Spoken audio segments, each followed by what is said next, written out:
I'm Claire Cousins, and it's nice to see you again, and I hope you're well. It's been a little while since I last posted, and that's because the Textiles Easter Fair happened. It's been and gone. There's been lots happening here. You probably can hear it, I've still got a bit of a cold. It's Easter time now, so at least I'm off work and I can potter about the house and not be too worried about spreading my germs to the students at school. So anyway, it's great to see you. I've got a nice little project that I thought I'd show you today. It's a bit of machining, it's a bit of hand embroidery, and it's using a block print to actually block print your design first. So it's just an idea that you might want to try out if you've got these lovely block prints too. Anyway, come and have a look to see what I've got on my desk. Whenever I get new blocks, I like to look at them first, have a good feel of them and make sure they're quite flush. They do like a printed surface on them in white, but I always find that the very first print never comes out very well. So I like to get a bit of calico or something handy for me to sort of just ink this up and get it going, because it takes a little while for the ink to really start working properly. These I got from India, but I do have the Indian Block Print Company coming to the Textiles Easter Fair. We do have some exciting news about that. We've actually started a new autumn show. All the details are on the website, and that will be at Newmarket Racecourse on the Cambridgeshire-Suffolk border. So if you do live further into East Anglia, you'll be glad to know it's coming a bit closer to you. Obviously the spring show at St Ives is still going to be happening, and all I can say is either keep a look on Facebook or check out the website. It's not updated just yet, but it will be soon. Anyway, I've got the archival ink, acid-free, permanent and waterproof, so I'm going to give this a go.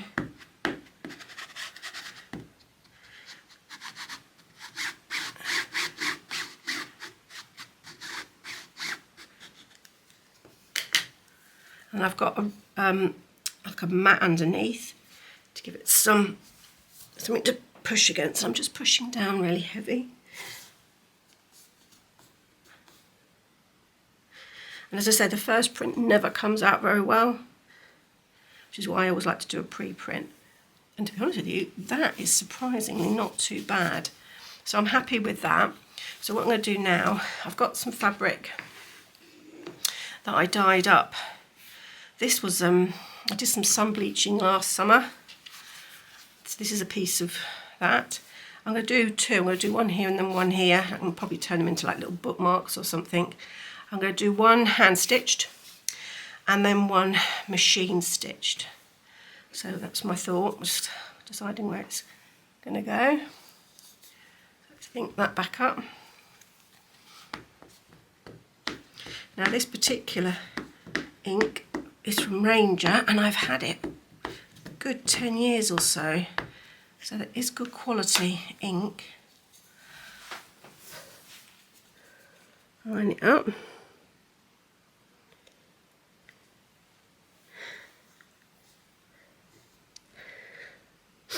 I find with the fabrics you're also best to leave it there for a bit.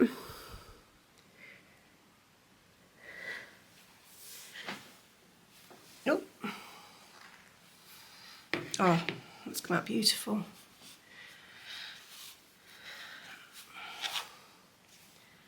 Do one more. Now the reason I'm doing this is so you can see that if you're not a good artist or a good drawer, you can use these blocks as your embroidery designs and then embroider them. Or you can carve your own blocks out of like a lino cut, or I've made them out of polyboard. I've even made them out of string, sticking string to cardboard base. You can even do a potato cut, potato print. Those of you who remember doing that as a kid, they come out quite nice. And there we go, is my second one. Hopefully you can see those. I'm happy with them. Next stage is to do my stitching. Now, these little characters, I could stitch in black, I could stitch them in colour, free motion stitch them. I could cut out, I could print some more little shapes and tiny bits of fabric and iron them on, like Bondo web them on, and then stitch around them. So many things to think about. Right, I'll come back and let you know how I'm getting on. Right, what I've decided to do is I've got some fabric that's already got Bondo web on it. I have like a bag of stash of this type of material. I've already printed one on to the grey. If I bring this up for you, you can see. And then I'm cutting them out and then I'm popping them on. And because of the Bondo web, it makes it easier for me to just then heat it to glue them down. I'm just about to do this little chap just here, which on my block is this. My block is actually this one, because it flips. So what I'm going to do is I'm going to ink this up here. I'm going to go for the mid blue. This is when I wish I had a slightly smaller ink pad. And then because they're like scraps of material, I can place it best fit, place it on, and just squeeze it with my hand. And then I should have a print. And I'll cut that out, and I'll do that with the whole strip for one of them. That's going to be the machine one. And I'll show you how I'm getting on. That's all the birds cut out and positioned in place.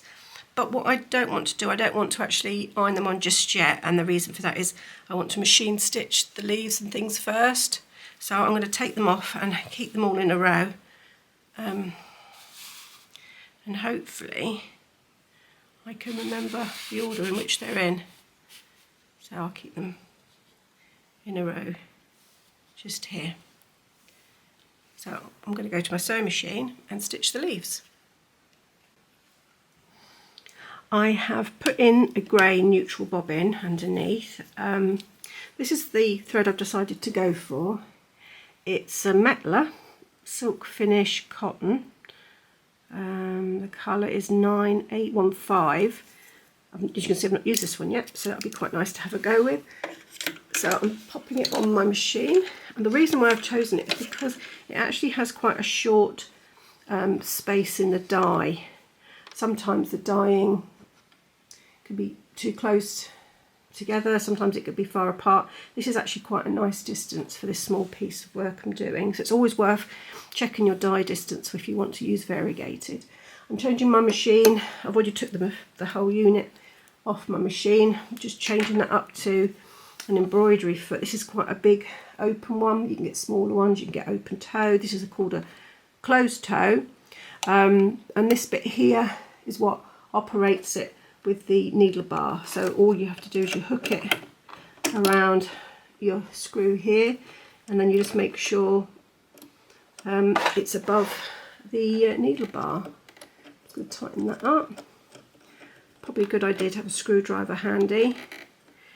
The dog teeth are up currently. On my machine the mechanism's at the back, and I've just dropped the teeth there. So it's now in free motion embroidery mode. Now your machine, it will depend, so you need to check with your manual.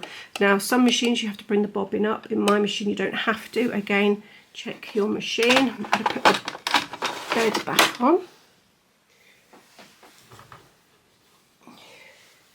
Now I've chosen to put my work into a ring purely because I haven't backed it, and I just want to get going. So I'm going to start, make sure I've put my foot down, but the actual embroidery foot doesn't appear to be down, so don't be caught out by that.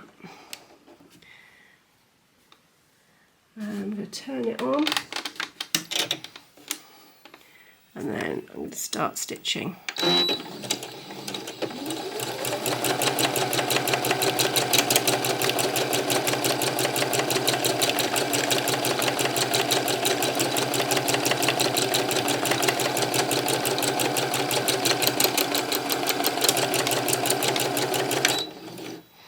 I'm going to jump the bird.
Now this thread here, I do need to cut because it's getting in my way.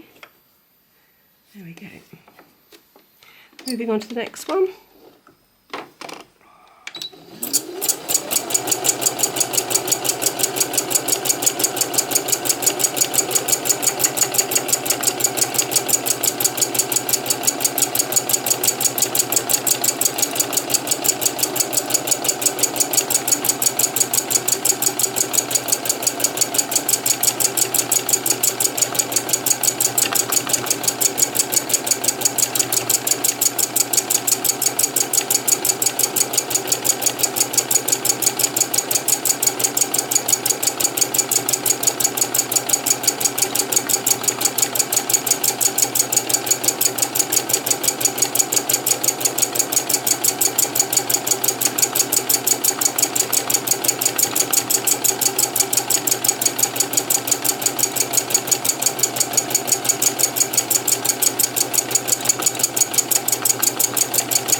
that's all the stitching. I'm going to iron the birds on and then I'll stitch them on too.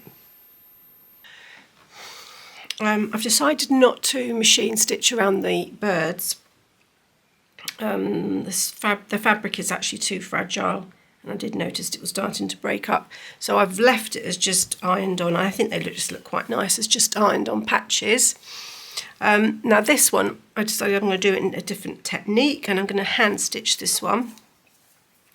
And because this is quite matte, these are all matte colours, cottons, I've decided to go for rayons to get, I want to get a different look. This was called a Pearl Crown rayon, made in Japan. I don't know where or when I got that, but it's a little bit old. This one, this other one here, it's a variegated rayon. It didn't come on this spool. I put it on the spool because it was getting messy. It was skeins. And this is a nice variegated. And I quite like the blue, so I'm going to sort of stick to the blues and greys. And so, yeah, I might as well crack on and start off with the branches first. So what I think I might do is, decisions. A simple stem stitch, so it's where you sort of come back on yourself a little bit.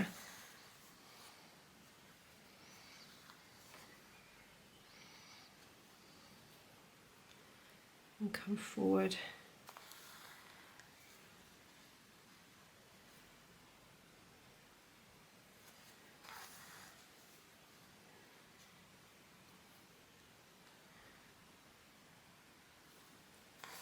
And then here I'm going to just do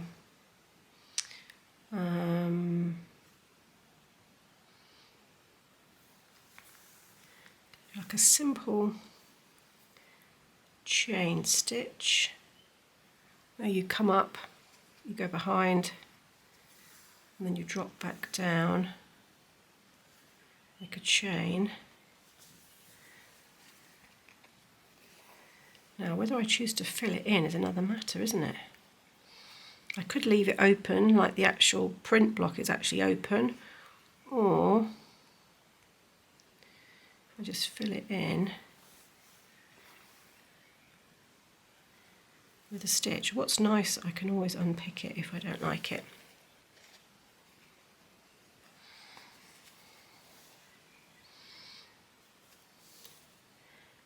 Yeah, that's okay. And I'll carry on with the next one.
Again, a simple chain stitch, holding that down, and then I'm just going to fill in the centre.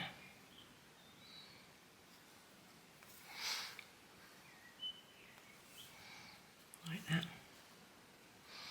Now, I'm just doing it in my hand, but you could use a hoop if you prefer. I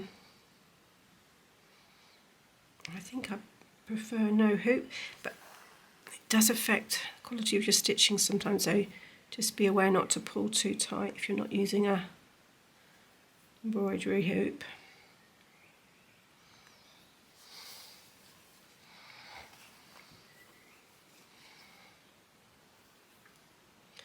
I like the tactile quality of touching the material.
Anyway, you get the idea of it. I'm gonna carry on with that and I'll get back to you and show you how I do the birds.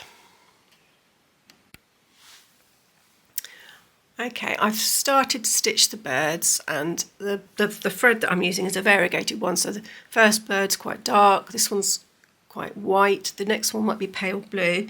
I've decided to do it single strand, and the reason for that is I wanted to get like the feathery textures. Not sure if it's working that well, but we'll see. And then all I'm doing is I'm just sort of doing almost like a random stitch following the line of the bird, really.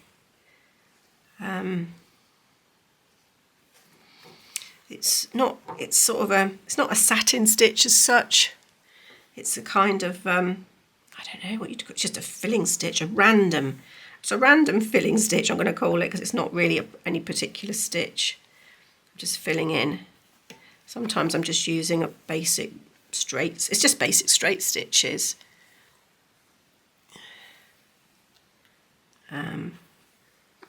I could do a very neat satin stitch, but I don't know, I just kind of feel I'd like to see the textures. This rayon does have a lovely sheen to it, so it does give interesting textures. Just going to run around here.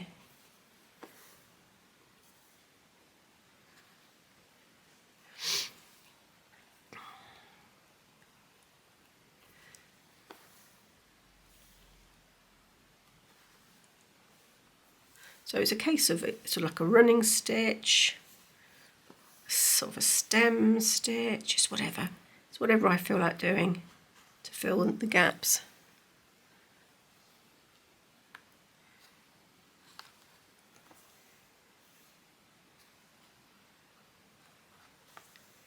Right, and I'll just carry on filling in.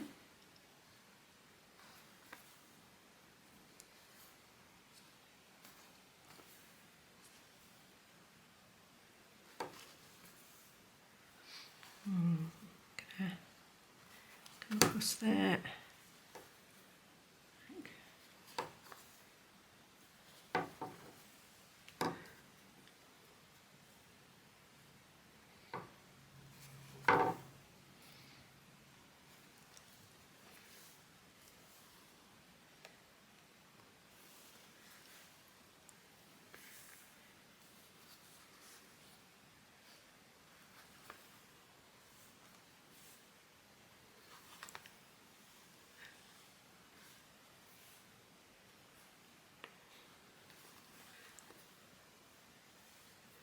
I don't know how much of this you can actually see me stitching, because I apologise if I keep going out of camera shot.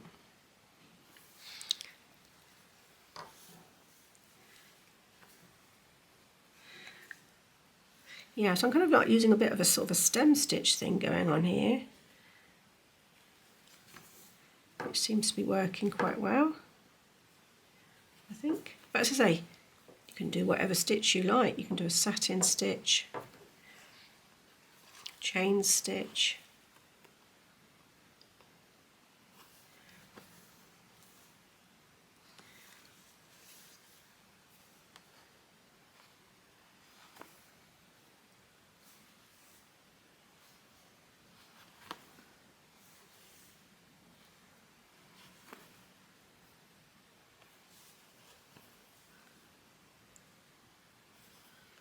Got little feet going on here.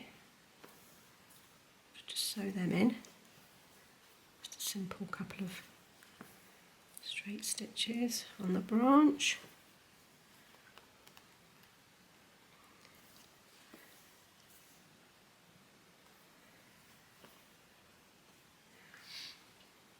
So you get the idea how I'm just building up the texture following the shape of the bird.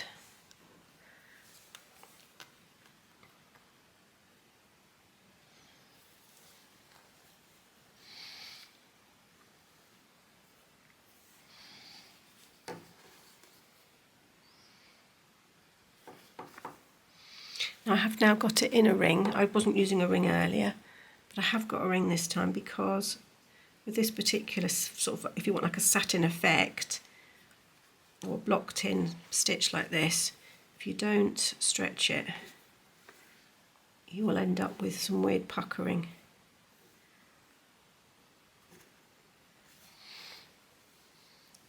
Anyway, I shall carry on with my birds and I'll show you what it looks like at the end. So this is the finished pieces. You can see this is the hand stitched. This is the free motion stitching and then iron on applique patches, and that's all from this wooden block. So I hope that's given you some ideas as to what you can do with your blocks if you've got some. As I say, it's a nice way of using them, and it's good to see that you can actually do different things, whether you prefer the hand stitching or whether you prefer the machine stitching. Thank you for joining me, and I look forward to seeing you again soon. Take care. Bye bye for now.